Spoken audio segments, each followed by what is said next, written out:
Me writing the script and recording this 2 days before I have to post? Never. I must find the Avatar to restore my honor. It's okay. You can laugh. It's funny. Welcome, one and all, to the second installment, looks like fourth, the second installment of Idolizing Antagonists. The one series where I sound like I actually know what I'm talking about. Before I start this video off, I would just like to say I am in no way a licensed therapist. I am not a professional when it comes to mental illnesses. I just did the research, and it is a possibility. I have also looked through tons of resources that relate to Azula herself and to the disorders I will be mentioning today. That is that. I am not a professional. Continue. Today's wonderful antagonist never really got a misleading introduction. Most antagonists are introduced to be the good guy, to kind of make you feel a sense of security before immediately ripping that security blanket away from you, and then you realize they're a terrible person. Our antagonists today never, ever got a rep for being a good guy. They are outright introduced as the bad guy since their first appearance in Season 1, Episode 12, with that nasty little smirk, you could just tell. Today we are unboxing the storm that is the Princess of the Fire Nation, Azula. Get it? Because her first appearance was in The Storm. That was when she first showed up. I'll move on. I'm not gonna lie. There is a lot to go through for Azula. There's the mommy issues, the daddy pleaser issues, the paranoia, the psychotic breakdown in the finale.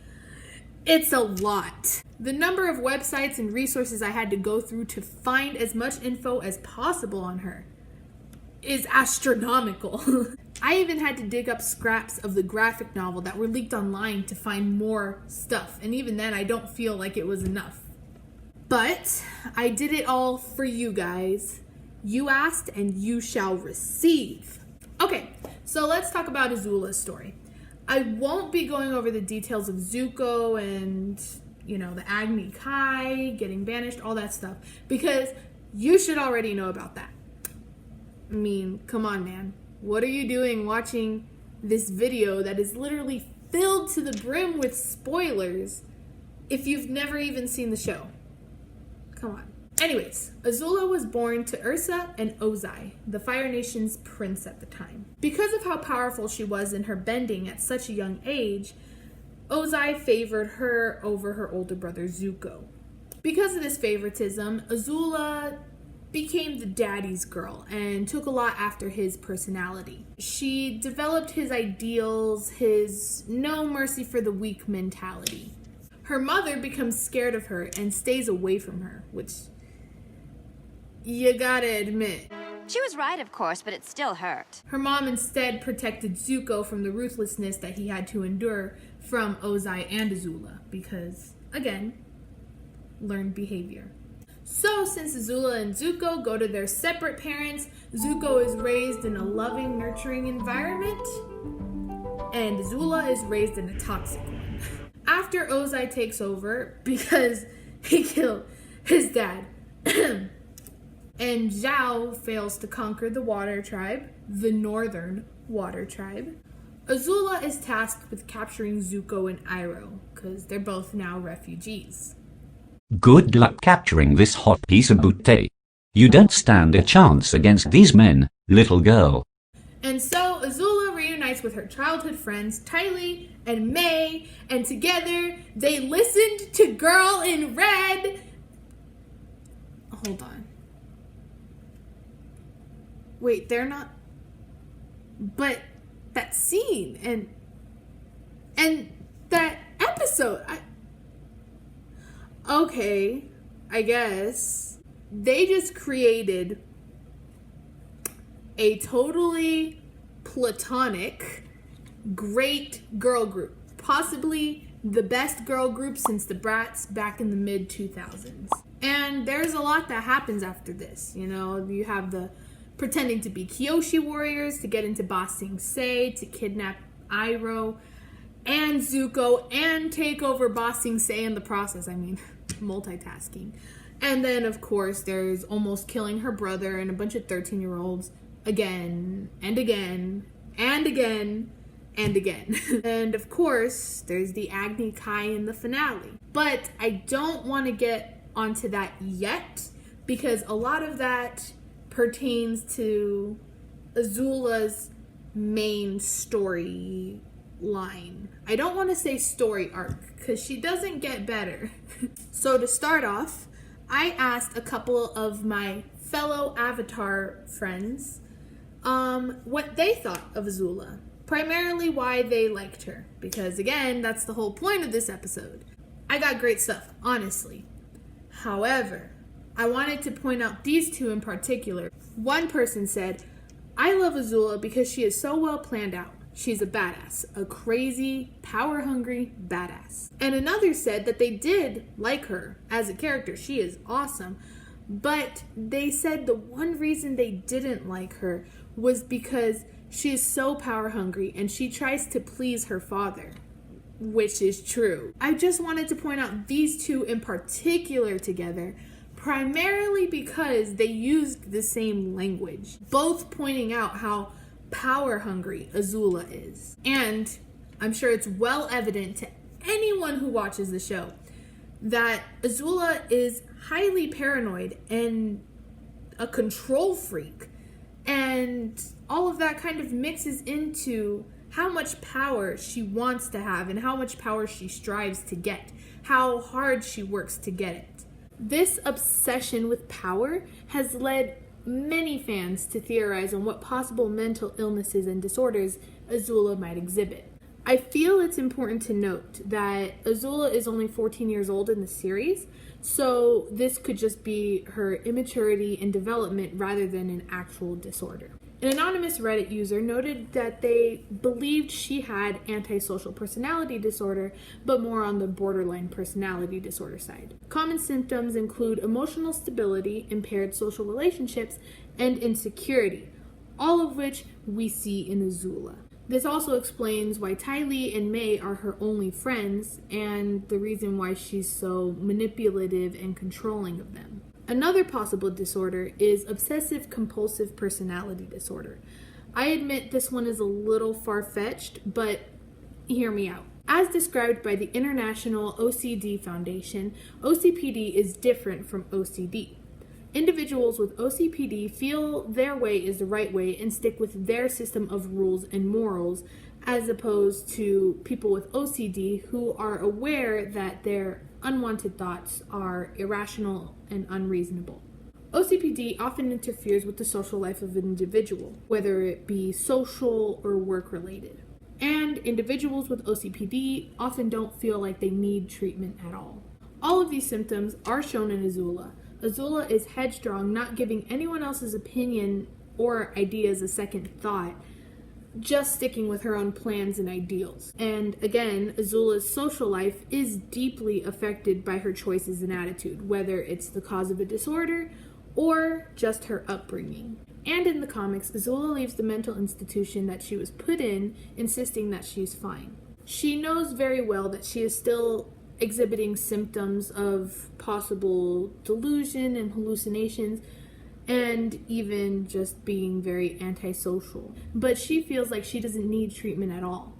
And lastly, psychosis. Symptoms of psychosis include hallucinations, agitation, social isolation, and hostility. Now, this isn't solely based off of the finale where she imagines her mom being there. It's clear throughout the show, the finale, and the books that Azula is a very temperamental and agitated individual, as are most firebenders. I hate you, Uncle! You smell, and I hate you for all time! Now, you're probably thinking, she has hallucinations, why not include schizophrenia? Well, I'm not including schizophrenia in here because Azula doesn't really represent a majority of the symptoms of schizophrenia, but she does exhibit a lot of the symptoms for psychosis. So we're sticking with psychosis. Why did I analyze a 14-year-old character for possible personality disorders?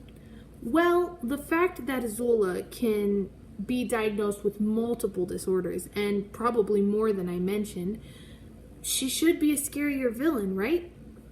Nope. For me, it just shows that Azula is even more relatable because she's human. She was brainwashed by her father, and as a result, she became an antagonist. She's not a cold, calculated robot. She is a result of her environment. She is a broken preteen, a young girl whose life was ruined by her father. I personally love Azula, not just because she's such a complex character, but because she is such a determined character. Much like the handler from the first episode of Idolizing Antagonists, Azula is a girl that is highly intelligent. She forms plans and ideas at the drop of a hat and accounts for all possible outcomes, anything that could possibly go wrong. I said, arrest her. What is wrong with you? It's because they haven't made up their minds. They're waiting to see how this is going to end. The fact is, they don't know which one of us is going to be sitting on that throne, and which one is going to be bowing down. But I know, and you know. You've beaten me at my own game. Don't flatter yourself. You were never even a player. Long Feng assumes he's being smug when he double-crosses Azula, feeling as though he successfully tricked her, and commands the Dai Li to arrest her. Azula, however, had already anticipated this betrayal and instead double-crossed him herself. She beat him to the punch, let me tell you. Gosh, she's such a beautiful character. Like, she is a strong leader and she is so intelligent. Like, can we get more characters like her? Can we? Please? That's why I like her. But why did everyone else like her? I asked 4 people for their opinions on Azula, what they did and didn't like, why they adored her, why she was a good character, why she was a bad character, all the nitty-gritty. And here's what I got. Person A said they personally liked her character since she is a strong female lead. She broke gender norms, she was sarcastic, she gave no Fs, and she wasn't weak. Which is all stuff I can definitely get behind because Azula could literally step on me and I'd thank her. Person B, as I mentioned before, said that they adored how well planned out Azula was. They loved her lightning bending and how, despite winning every battle between her and Zuko, she still came back for more. She still wanted to win more battles between him. She wanted to beat him more times. Probably because it got validation from her dad. Every time she beat Zuko, he probably praised her. Person C presented the ideas in how she is similar and different to Zuko. They said that she is just as broken as Zuko, but she didn't have her mom or Iroh to steer her in the right direction or protect her from her dad. They pointed out that, much like Zuko, she craved validation and approval from her father. But she reveled in it more than her older brother because, again, she didn't have Ursa or Iroh there to give her the affection that she craved. Now, and finally, Person D in particular essentially defined my entire video. They said that Azula definitely has trouble mentally, but that is sort of the basis of her appeal. That as humans, we can't help but sympathize with her because we know that she is only a product of her environment. She was so obsessed with controlling her family and friends because she was scared of losing them, scared of being betrayed by them. All your life you've used fear to control people, like your friends May and Ty Lee. Well, what choice do I have? Trust is for fools. Fear is the only reliable way. None of them could be trusted. Sooner or later, they all would have betrayed me. Just like May and Ty Lee did. My favorite thing that they said, though, was that in Season 3, primarily the finale, it is so easy to tell that it is too late to save Azula. And I agree. I do still stand by what I said earlier. Azula is still a kid, and This could very well just be how she's learning to deal with the world. This could just be her development, and this isn't who she's going to be forever. But in the comics, we do see Azula doing terrible things, all while growing up. So she's clearly not changing as she's getting older. So what's our conclusion here? Our conclusion is that Azula is a freaking awesome character. She's an amazing leader, and maybe if she wasn't constantly trying to kill Zuko and Team Avatar, she could have been a great leader. That's it for today. Let me know in the comments who else I should do for idolizing antagonists. I do have a lot of antagonists planned out, but that's not to say that I have an endless supply of them. I will always run out. So let me know who else I should do. Maybe I could try doing it from a piece of media I have never seen or read before. So why do you like Azula? Let me know in the comments as well. Is there anything you want to suggest to me? Anything you think I missed? Honestly, I take all suggestions. That's pretty much how this episode came about. Someone suggested to me to do Azula from Avatar, and although I was already planning it, I kind of moved it forward because it was a suggestion. And someone also suggested to me to ask for other people's opinions. So I did. So whatever you suggest, I'll probably do it. Again, let me know all that in the comments if you want. Please like this video, subscribe, and stay safe in your houses because it's quarantine, and if you're gonna go out, do it safely. Okay. Until next time, peace. I would just like to point out real quick, I really think Azula would listen to Girl in Red, because she gets jealous when that guy flirts with Ty Lee. She gets jealous, and then when she tries to flirt with a guy herself, she plans world domination. I would just like to point that out. That is it. Okay, I just want to point that out. That's it.